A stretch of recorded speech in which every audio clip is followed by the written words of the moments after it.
ನಮಸ್ಕಾರಗಳನ್ನು ತಿಳಿಸ್ತಾ ಪ್ರಾರಂಭದಲ್ಲಿ ತಮ್ಮಲ್ಲಿ ಕ್ಷಮೆಯನ್ನು ಯಾಚಿಸ್ತಾ ಇದ್ದೆ. ಕಾರಣ ತಮ್ಮೆಲ್ಲರಿಗೂ ಗೊತ್ತಿದೆ. ನಮ್ಮ ಕಾರ್ಯಕ್ರಮ 10 ಗಂಟೆಗೆ ಪ್ರಾರಂಭ ಆಗಬೇಕಾಗಿತ್ತು. ಹಲವಾರು ಸಕಾರಣಗಳಿಂದ ಈ ಕಾರ್ಯಕ್ರಮ ಸ್ವಲ್ಪ ವಿಳಂಬವಾಗಿ ನಿಮ್ಮ ತಾಳ್ಮೆಯನ್ನು ನಾವು ಪರೀಕ್ಷೆ ಮಾಡಿದ್ವಿ. ಆದರೂ ಕೂಡ ಪ್ರಬುದ್ಧ ಸಹೃದಯ ನೀವೆಲ್ಲರೂ ಕೂಡ ಈ ಕಾರ್ಯಕ್ರಮದಲ್ಲಿ ತಮ್ಮ ತಾಳ್ಮೆಯನ್ನು ಕಳೆದುಕೊಳ್ಳದೆ ನಮ್ಮ ಜೊತೆ ಇದ್ದದ್ದು ನಮಗೆಲ್ಲರಿಗೂ ಕೂಡ ಒಂದು ಸಂತೋಷದ ಸಂಗತಿ ಆಗಿದೆ ಅಂತಕ್ಕಂಥ ಒಂದು ಮಾತನ್ನು ಹೇಳ್ತಾ ಇದ್ದೇನೆ. ನಮ್ಮೆಲ್ಲರಿಗೂ ಗೊತ್ತಿರುವ ಹಾಗೆ ನವಂಬರ್ ತಿಂಗಳು ಬಂತಂದರೆ ಕನ್ನಡಕ್ಕೆ, ಕರ್ನಾಟಕಕ್ಕೆ, ಕನ್ನಡಿಗರಿಗೆ ಒಂದು ಸಂಭ್ರಮ, ಒಂದು ಸಡಗರ. ಕಾರಣ ನಮ್ಮೆಲ್ಲರಿಗೂ ಗೊತ್ತಿದೆ. ಏನು ಭಾಷಾವರ ಪ್ರಾಂತದ ಹಿನ್ನೆಲೆಯಲ್ಲಿ ನಮ್ಮ ನಾಡನ್ನು ಕಟ್ಟಿದಂಥ ಒಂದು ದಿನ, ಆ ದಿನವನ್ನು ರಾಜ್ಯೋತ್ಸವವನ್ನಾಗಿ ಆಚರಣೆ ಮಾಡ್ತಕ್ಕಂಥದ್ದು, ಆ ಮಹತ್ವದ ದಿನವನ್ನು ಸ್ಮರಣೆ ಮಾಡುವ ಮೂಲಕ ನಮ್ಮ ಒಂದು ಕರ್ತವ್ಯವನ್ನು ಪೂರೈಸ್ತಕ್ಕಂಥದ್ದು. ಜೊತೆಗೆ ಈ ವರ್ಷ ಇನ್ನೂ ಒಂದು ವಿಶೇಷವಾದಂಥ ಸಂಭ್ರಮ ಸಡಗರ ನಾವೆಲ್ಲ ನೋಡ್ತಾ ಇದ್ದೇವೆ. ಕರ್ನಾಟಕ ಅನ್ನೋ ಒಂದು ನಾಮಕರಣವನ್ನು ಹೊಂದಿ ಈ ವರ್ಷಕ್ಕೆ 50 ವರ್ಷಗಳು ಗತಿಸಿದಂಥ ಒಂದು ಸಂದರ್ಭದಲ್ಲಿ ಕರ್ನಾಟಕ ಸರ್ಕಾರ ಈ ಒಂದು ವರ್ಷವನ್ನು ಕರ್ನಾಟಕ ಸುವರ್ಣ ಸಂಭ್ರಮ ಅಂತಕ್ಕಂಥ ಒಂದು ಆಚರಣೆ ಹಿನ್ನೆಲೆಯಲ್ಲಿ ಇಡೀ ವರ್ಷದ ಉದ್ದಕ್ಕೂ ಕನ್ನಡ ನಾಡು, ನುಡಿ, ಸಂಸ್ಕೃತಿ, ಜನ, ಭಾಷೆ ಇವೆಲ್ಲವುಗಳನ್ನು ಕುರಿತು ನಾವು ಚಿಂತನೆ ಮಾಡೋ ಮೂಲಕ ಭವಿಷ್ಯದಲ್ಲಿ ನಾಡನ್ನು ನಾವು ಹೇಗೆ ಕಟ್ಟಬೇಕು ಅನ್ನೋ ಒಂದು ಹಿನ್ನೆಲೆಯಲ್ಲಿ ಈ ಕಾರ್ಯಕ್ರಮ ಇವತ್ತು ಆಚರಣೆಗೊಂಡಿದೆ. ಜೊತೆಗೆ ನವಂಬರ್ 25 ನಮ್ಮೆಲ್ಲರಿಗೂ ಗೊತ್ತಿರುವ ಹಾಗೆ ಸಂವಿಧಾನ ದಿನ. ಡಿಸೆಂಬರ್ 6 ಡಾಕ್ಟರ್ ಬಾಬಾ ಸಾಹೇಬ್ ಅಂಬೇಡ್ಕರ್ ಅವರ ಪರಿನಿರ್ವಾಣ ದಿನ. ನೋಡಿ, ಇವೆಲ್ಲವೂ ಕೂಡ ನಮಗೆ ಮಹತ್ವದ ಸ್ಮರಣೀಯ ದಿನಗಳು. ಈ ಎಲ್ಲ ದಿನಗಳನ್ನು ಒಟ್ಟು ಸೇರಿಸಿಕೊಂಡು ನಮ್ಮ ಹರಿಹರದ ಸಾಹಿತ್ಯಿಕ, ಸಾಂಸ್ಕೃತಿಕ ಮತ್ತು ಜನಪರವಾದಂಥ ಆಲೋಚನೆಗಳನ್ನು ಮಾಡ್ತಕ್ಕಂಥ ನಾವೆಲ್ಲ ಬೇರೆ ಬೇರೆ ಸಂಘಟನೆಯವರು, ಪರಸ್ಪರ ಬಳಗ ಇರ್ಬೋದು, ಕನ್ನಡ ಸಾಹಿತ್ಯ ಪರಿಷತ್ತು ಇರ್ಬೋದು, ತಾಲೂಕು ಬಂಡಾಯ ಸಾಹಿತ್ಯ ಸಂಘಟನೆ, ಜೊತೆಗೆ ಕನ್ನಡ ಜಾನಪದ ಸಾಹಿತ್ಯ ಪರಿಷತ್ತು, ಚಿಂತನ ಬಳಗ, ನಕ್ಷತ್ರ ಟಿವಿ, ಹೀಗೆ ಹರಿಹರದಲ್ಲಿರ್ತಕ್ಕಂಥ ಈ ಸಾಹಿತ್ಯಿಕ ಮತ್ತು ಸಾಂಸ್ಕೃತಿಕ ಪ್ರಗತಿಪರ ಚಿಂತಕರು ನಾವೆಲ್ಲರೂ ಸೇರಿ ಬಹುಶಃ ನಾವೆಲ್ಲರೂ ಕೂಡ ಪರಸ್ಪರರೇ. ಈ ಪರಸ್ಪರರಾಗಿ ನಾವೆಲ್ಲರೂ ಕೂಡ ಇದನ್ನು ಒಂದು ಅರ್ಥಪೂರ್ಣವಾದಂಥ ಒಂದು ಕಾರ್ಯಕ್ರಮವನ್ನು ಆಯೋಜನೆ ಮಾಡಬೇಕು ಅಂತಕ್ಕಂಥ ಹಿನ್ನೆಲೆಯಲ್ಲಿ ಇವತ್ತು ಈ ಕಾರ್ಯಕ್ರಮ ರೂಪಿತಗೊಂಡಿದೆ. ಆ ಹಿನ್ನೆಲೆಯಲ್ಲಿ ನಾವು ಕಾರ್ಯಕ್ರಮದಲ್ಲೆಲ್ಲರೂ ಪಾಲ್ಗೊಂಡಿದ್ದೇವೆ. ಅದಕ್ಕೆ ಎಲ್ಲ ಸಂಘಟನೆಗಳ ಪರವಾಗಿ ಮತ್ತೊಮ್ಮೆ ತಮ್ಮ ಹೃತ್ಪೂರ್ವಕವಾಗಿ ತಮ್ಮ ಸ್ವಾಗತ ಬಯಸ್ತಾ ಇದ್ದೇನೆ.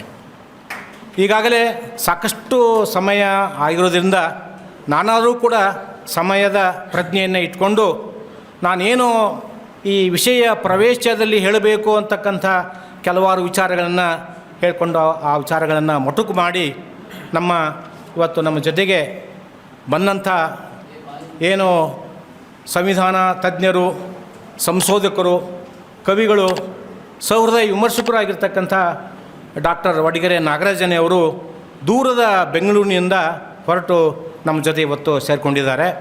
ಅವರಿಗೆ ಹೆಚ್ಚು ಸಮಯವನ್ನು ನಾವು ಕೊಡಬೇಕಾದದ್ದು ನಮ್ಮ ಧರ್ಮ ಮತ್ತು ನಮ್ಮ ಕರ್ತವ್ಯ. ಅದೇ ರೀತಿ ಇನ್ನೊಂದು ಕರ್ನಾಟಕ ಏಕೀಕರಣವನ್ನು ಕುರಿತು ಏನೋ ಕರ್ನಾಟಕ, ಕನ್ನಡ ನಾಡು, ಕನ್ನಡ ಸಾಹಿತ್ಯ ಸಂಸ್ಕೃತಿಗಳ ಒಂದು ರಕ್ಷಣೆಗೆ ಏನು ಒಂದು ನಮ್ಮ ಹಿರಿಯರು ಹೋರಾಟ ಮಾಡಿದಂಥ ಏನು ಒಂದು ಏಕೀಕರಣವನ್ನು ಕುರಿತು ನಮ್ಮವರೇ ಆಗಿರ್ತಕ್ಕಂಥ ನಮ್ಮ ಹರಿಹರದ ವಿದ್ಯಾರ್ಥಿ ಆಗಿರ್ತಕ್ಕಂಥ ಡಾಕ್ಟರ್ ಹೊನ್ನಪ್ಪನವರು ಕೂಡ ಮಾತನಾಡಲಿಕ್ಕೆ ನಮ್ಮ ಜೊತೆಗೆ ಬಂದಿದ್ದಾರೆ. ಹೀಗಾಗಿ ಈ ಎಲ್ಲ ವಿಷಯಗಳನ್ನು ಇಲ್ಲಿ ಕುರಿತು ನಾವು ಚಿಂತನೆ ಮಾಡಬೇಕಾಗಿರೋದ್ರಿಂದ ಹೆಚ್ಚು ಸಮಯವನ್ನು ನಾನು ತೆಗೆದುಕೊಳ್ಳದೆ ಈ ಕಾರ್ಯಕ್ರಮದ ಅಧ್ಯಕ್ಷತೆಯನ್ನು ವಹಿಸಿಕೊಂಡಂಥ ಪ್ರೊಫೆಸರ್ ಭಿಕ್ಷಾವತಿ ಮಠ ಅವರೇ, ಈ ಕಾರ್ಯಕ್ರಮವನ್ನು ಗಿಡಕ್ಕೆ ನೀರು ಎರೆಯುವ ಮೂಲಕ ಉದ್ಘಾಟಿಸಿದಂಥ ನಿವೃತ್ತ SP ಆಗಿರ್ತಕ್ಕಂಥ ರುದ್ರಮುನಿಯವರೇ, ಹಾಗೂ ವೇದಿಕೆ ಮೇಲಿರ್ತಕ್ಕಂಥ ಎಲ್ಲ ನಮ್ಮ ಕನ್ನಡ ಪರವಾದಂಥ ಸಂಘಟನೆಗಳ ಹೋರಾಟಗಳ ಮುಖ್ಯಸ್ಥರೇ, ಜೊತೆಗೆ ಈ ಕಾರ್ಯಕ್ರಮದಲ್ಲಿ ನಾವು ಒಬ್ಬ ವಿಶೇಷವಾದ ವ್ಯಕ್ತಿಯನ್ನು ಆಹ್ವಾನಿಸಿದ್ದೇವೆ. ಗೋವಿಂದಪ್ಪ ಅಂತಕ್ಕಂಥವರು ಜಯ ಕರ್ನಾಟಕ ಸಂಘಟನೆಯ ಒಂದು ಅಧ್ಯಕ್ಷರು. ಅವರೇನೋ ಒಂದು ಹೋರಾಟವನ್ನು ಪ್ರಾರಂಭ ಮಾಡಿದಲ್ಲ, ಆ ಹೋರಾಟಕ್ಕೆ ತಕ್ಕ ಪ್ರತಿಫಲವನ್ನು ಪಡೆದಂಥ ಒಂದು ಸಂಘಟನೆ. ಅಂದರೆ ಯಾವುದೇ ಹೋರಾಟಕ್ಕೆ ಪ್ರತಿಫಲ ಸ್ವಲ್ಪ ವಿಳಂಬ ಆಗ್ಬೋದು, ಆದರೆ ಪ್ರತಿಫಲ ಸಿಕ್ಕೇ ಸಿಗುತ್ತೆ ಅಂತಕ್ಕಂಥ ಒಂದು ಜೀವಂತ ಉದಾಹರಣೆಯನ್ನು ನಮ್ಮ ಗೋವಿಂದಪ್ಪನವರು ಮತ್ತು ಅವರೆಲ್ಲ ಸಂಘಟನೆಯವರು ಇವತ್ತು ನಮ್ಮ ಜೊತೆಯಿದ್ದಾರೆ. ಅವರನ್ನು ಈ ಎಲ್ಲ ಸಂಘಟನೆಗಳ ಪರವಾಗಿ ಹೃತ್ಪೂರ್ವಕವಾಗಿ ಅವರನ್ನು ಅಭಿನಂದಿಸ್ತಾ ಇದ್ದೇನೆ. ಸ್ನೇಹಿತರೆ, ನಮ್ಮೆಲ್ಲರಿಗೂ ಗೊತ್ತಿರುವ ಹಾಗೆ ಕರ್ನಾಟಕ ಕನ್ನಡ ಈ ವಿಷಯಕ್ಕೆ ನಮಗೆ ಸಾಕಷ್ಟು ವಿಚಾರಗಳು ನಾವು ಮಾತಾಡಲಿಕ್ಕೆ ಸಾಧ್ಯ ಇದೆ.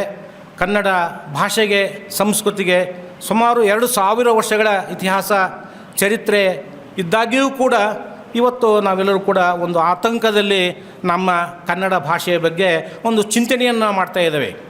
ಅನೇಕ ಜನ ಕನ್ನಡ ಭಾಷೆ ಅಳೀತಾ ಇದೆ, ಕನ್ನಡ ಭಾಷೆ ನಶಿಸಿ ಹೋಗ್ತಾ ಇದೆ. ಯಾಕಂದರೆ ಇವತ್ತು ಜಗತ್ತಿನಲ್ಲಿ ಅನೇಕ ಭಾಷೆಗಳು ಕಣ್ಮರೆ ಆಗ್ತಾಯಿವೆ, ನಶಿಸಿ ಹೋಗ್ತಾ ಇವೆ. ಅಂಥ ನಶಿಸಿ ಹೋಗ್ತಕ್ಕಂಥ ಕಣ್ಮರೆ ಆಗ್ತಕ್ಕಂಥ ಭಾಷೆಗಳ ಪಟ್ಟಿಯಲ್ಲಿಯೂ ಕೂಡ ಕನ್ನಡ ಇದೆ ಅಂತಕ್ಕಂಥ ಒಂದು ಭ್ರಮಾತ್ಮಕವಾದಂಥ ಒಂದು ಇಲ್ಯೂಷನ್, ಸುಳ್ಳು ಹೇಳಿಕೆಯನ್ನು ಹೇಳ್ತಕ್ಕಂಥ ಒಂದು ಜಾಯಮಾನವನ್ನು ನಾವೆಲ್ಲ ಪತ್ರಿಕೆಗಳ ಮೂಲಕವಾಗಿ, ಮಾಧ್ಯಮಗಳ ಮೂಲಕವಾಗಿ, ಅನೇಕ ಚಿಂತನೆಗಳ ಮೂಲಕವಾಗಿ ನಾವು ಕೇಳ್ತಾ ಇದ್ದೇವೆ. ಆದರೆ ಒಂದು ಮಾತನ್ನು ನಾವು ಗಮನಿಸಬೇಕು, ಕನ್ನಡ ಅಳಿಯುವ ಭಾಷೆ ಅಲ್ಲ, ಕನ್ನಡ ಉಳಿಯುವ ಭಾಷೆ ಮತ್ತು ಕನ್ನಡ ಬೆಳೆಯುವ ಭಾಷೆ. ಹಾಗಾಗಿ ಕನ್ನಡ ಅಳಿಯುತ್ತಾ ಇದೆ ಅಂತಕ್ಕಂಥ ಒಂದು ಹಿನ್ನೆಲೆಯಲ್ಲಿ ನಾವು ಯಾರೂ ಕೂಡ ಆತಂಕವನ್ನು ಪಡ್ತಕ್ಕಂಥ ಅವಶ್ಯಕತೆ ಇಲ್ಲ. ಯಾಕೆಂದರೆ ಇವತ್ತು ಕನ್ನಡದ ಒಂದು ಸಂದರ್ಭದಲ್ಲಿ ಈ ಏನೋ ಒಂದು ತಾಂತ್ರಿಕತೆ ಏನಿದೆ, ಆ ತಾಂತ್ರಿಕತೆಯ ಪ್ರಭಾವದಿಂದ ಕನ್ನಡ ಇವತ್ತು ಕಣ್ಮರೆ ಆಗ್ತಾಯಿದೆ ಅಂತಕ್ಕಂಥ ಒಂದು ಅನ್ಯ ಭಾಷೆಗಳ ಪ್ರಭಾವದಿಂದ ಕನ್ನಡ ಕಣ್ಮರೆ ಆಗ್ತಾಯಿದೆ ಅಂತಕ್ಕಂಥ ಒಂದು ಹಿನ್ನೆಲೆಯಲ್ಲಿ ಒಂದು ಸಹಜವಾದಂಥ ಆತಂಕವನ್ನು ನಾವೆಲ್ಲರೂ ಹೊಂದತಕ್ಕಂಥದ್ದು ಸಹಜವಾಗಿದೆ. ಆದರೆ ಸುಮಾರು 2000 ವರ್ಷಗಳ ಇತಿಹಾಸವನ್ನು, ಪರಂಪರೆಯನ್ನು, ಅದರ ಚರಿತ್ರೆಯನ್ನು ನೋಡಿಕೊಂಡಾಗ ಕಾಲಕ್ಕೆ ಕನ್ನಡ ಭಾಷೆ, ಕನ್ನಡ ಸಾಹಿತ್ಯ, ಕನ್ನಡ ಸಂಸ್ಕೃತಿ ಅನೇಕ ಭಾಷೆಗಳ ಪ್ರಭಾವಕ್ಕೆ ಒಳಪಟ್ಟು ತನ್ನ ಅಸ್ತಿತ್ವವನ್ನು, ತನ್ನ ಶಕ್ತಿಯನ್ನು ಅದು ಇವತ್ತಿಗೂ ಕೂಡ ಉಳಿಸಿಕೊಂಡಿದೆ, ವೃದ್ಧಿಸಿಕೊಂಡಿದೆ ಅಂತಕ್ಕಂಥ ಅನೇಕ ವಿಚಾರಗಳನ್ನು ನಾವು ಹೇಳಲಿಕ್ಕೆ ಸಾಧ್ಯತೆ ಇದೆ. ಇಂಥ ಒಂದು ಹಿನ್ನೆಲೆಯಲ್ಲಿ ಕನ್ನಡ ನಾಡು ನುಡಿ ಕುರಿತು ನಾವೆಲ್ಲ ಚಿಂತನೆ ಮಾಡ್ತಕ್ಕಂಥ, ಆಲೋಚನೆ ಮಾಡ್ತಕ್ಕಂಥ ಒಂದು ಸುಸಂದರ್ಭ ಇವತ್ತು ನಮಗೆ ಒದಗುವಂಥ ಹಿನ್ನೆಲೆಯಲ್ಲಿ ಈ ಒಂದು ಚಿಕ್ಕ ಕಾರ್ಯಕ್ರಮ ಮೂಲಕವಾಗಿ ಈ ಒಂದು ಚಿಂತನೆಯನ್ನು ನಾವು ಮಾಡೋಣ ಅಂತಕ್ಕಂಥದ್ದು ನಮ್ಮ ಎಲ್ಲ ಸಂಘಟನೆಗಳ ಮೂಲ ಉದ್ದೇಶ ಆಗಿದೆ. ಅದೇ ರೀತಿಯಾಗಿ ಇವತ್ತು ಈ ನಮ್ಮ ಜೊತೆ ಇನ್ನೊಬ್ಬ ಮುಖ್ಯ ಅತಿಥಿಗಳು ಒಡ್ಡಿಗೆರೆ ನಾಗರಾಜನವರು ಬಂದಿದ್ದಾರೆ. ಅವರು ಮುಖ್ಯವಾಗಿ ಅಂಬೇಡ್ಕರನ್ನು ತಲಸ್ಪರ್ಶಿಯಾಗಿ, ಅಂದರೆ ನಿಷ್ಪಕ್ಷಪಾತವಾಗಿ, ಬಹುಮುಖಿಯಾಗಿ ಅಂಬೇಡ್ಕರವನ್ನು ಮತ್ತು ಸಂವಿಧಾನವನ್ನು ಕುರಿತು ತುಂಬ ದಟ್ಟವಾದಂಥ ವಿಚಾರಗಳನ್ನು ಅವರು ಈಗಾಗಲೇ ತಮ್ಮ ಬರಹಗಳ ಮೂಲಕವಾಗಿ, ಭಾಷಣಗಳ ಮೂಲಕವಾಗಿ ಹಂಚಿಕೊಂಡಿದ್ದಾರೆ. ಇಂಥ ವ್ಯಕ್ತಿಯನ್ನು ನಾವು ಆಹ್ವಾನಿಸಿ ಆ ವ್ಯಕ್ತಿಯ ಮೂಲಕವಾಗಿ ಅಂಬೇಡ್ಕರನ್ನ ಕುರಿತು ಮತ್ತು ಸಂವಿಧಾನವನ್ನು ಕುರಿತು ನಾವು ತಿಳ್ಕೊಳ್ಬೇಕಾದಂಥ ಒಂದು ತುಂಬ ಅವಶ್ಯಕತೆ ಇದೆ. ಇತ್ತೀಚಿನ ದಿನಗಳಲ್ಲಿ ನಾವೆಲ್ಲ ಪತ್ರಿಕೆಗಳಲ್ಲಿ ಓದ್ತಾ ಇದ್ದೇವೆ, ಏನೋ ಒಂದು ಸಂವಿಧಾನ ಓದುವಂಥ ಕಾರ್ಯಕ್ರಮ ಇವತ್ತು ದೊಡ್ಡ ಒಂದು ಜನಪ್ರಿಯವಾದಂಥ ಒಂದು ಕಾರ್ಯಕ್ರಮವಾಗಿದೆ. ಯಾಕಂದರೆ ಸಂವಿಧಾನ ಮತ್ತು ಅಂಬೇಡ್ಕರು ನಮಗೆ ಹೆಸರು ಗೊತ್ತು, ಆದರೆ ಅದರ ಒಳಗಡೆ ಇರ್ತಕ್ಕಂಥ ಹೂರಣ, ಅದರ ಒಳಗಡೆ ಇರ್ತಕ್ಕಂಥ ಅದರ ತೋರಣ ನಮಗೆ ಅಷ್ಟು ಗೊತ್ತಿಲ್ಲ. ಆ ದೃಷ್ಟಿಯಿಂದ ಈ ಸಂವಿಧಾನವನ್ನು ನಾವು ತತ್ಸಮಸ್ಯೆಯಾಗಿ ಅದರ ಒಂದು ಮುಖ್ಯ ವಿಚಾರಗಳನ್ನು ತಿಳ್ಕೊಳ್ಬೇಕಾದಂಥ ಅವಶ್ಯಕತೆ ಇದೆ ಅಂತಕ್ಕಂಥ ಹಿನ್ನೆಲೆಯಲ್ಲಿ ಈ ನಾಗರಾಜ್ ಅವ್ರನ್ನ ನಾವು ಸಂಪರ್ಕ ಮಾಡಿಕೊಂಡಾಗ ಅವರು ಬಹಳ ಸಂತೋಷದಿಂದ, ಖುಷಿಯಿಂದ ಅವರು ಇವತ್ತು ನಮ್ಮ ಜೊತೆ ಬಂದಿದ್ದಾರೆ. ಅವರು ಅಂಬೇಡ್ಕರನ್ನು ಮತ್ತು ಈ ಸಂವಿಧಾನವನ್ನು ಕುರಿತು ಒಂದು ತಮ್ಮ ವಿಚಾರಧಾರೆಗಳನ್ನು ಅವ್ರು ಮಂಡಿಸ್ತಕ್ಕಂಥ ಒಂದು ಹಿನ್ನೆಲೆಯಲ್ಲಿದ್ದಾರೆ.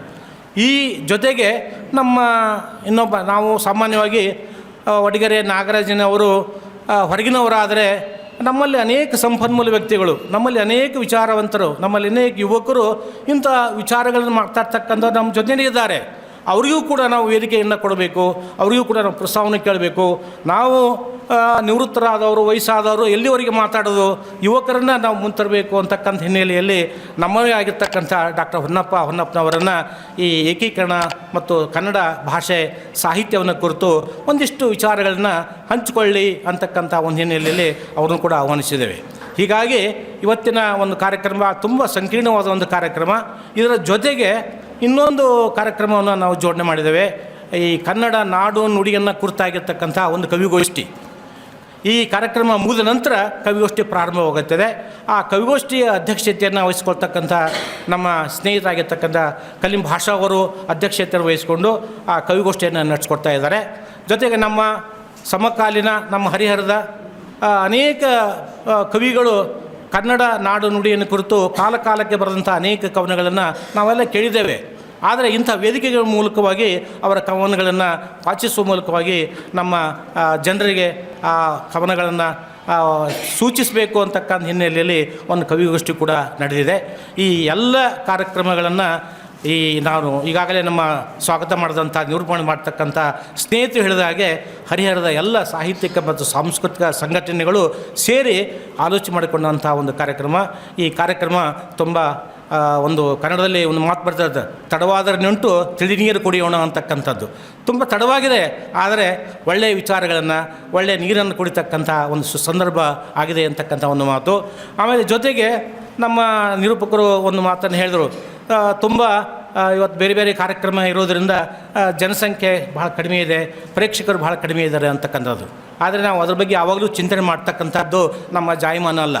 ಯಾಕಂದರೆ 10 ಕಟ್ಟುವಲ್ಲಿ 30 ಕಟ್ಟಿ ನೋಡು ಅಂತಕ್ಕಂಥ ಏನೋ ಒಂದು ಗಾಲಿ ಮಾತಿದಲ್ಲ, ಈ ಪ್ರಬುದ್ಧರಾಗಿರ್ತಕ್ಕಂಥ ಸಹೃದಯರಾಗಿರ್ತಕ್ಕಂಥ ನಿಮ್ಮಂಥ 10 ಜನ ಇಲ್ಲಿ ನಮಗೆ ಕಿವಿಯಾಗಿ ಬಿಟ್ಟರೆ ಬಹುಶಃ ನಮಗೆ ನಮ್ಮ ಮಾತು ಸಾರ್ಥಕವಾಗುತ್ತೆ ಅಂತಕ್ಕಂಥ ಒಂದು ಮಾತುಗಳನ್ನು ಹೇಳುವ ಮೂಲಕ ಹೆಚ್ಚು ಸಮಯವನ್ನು ತೆಗೆದುಕೊಳ್ಳದೆ ವಿಷಯದ ಸಂಕ್ಷಿಪ್ತವಾದ ಪರಿಚಯವನ್ನು ಮಾಡಿ ನನ್ನ 4 ಪ್ರಾಸ್ತಾವಿಕ ಮಾತನ್ನು ಮುಗಿಸ್ತಾನೆ. ಎಲ್ಲರಿಗೂ ಧನ್ಯವಾದಗಳು.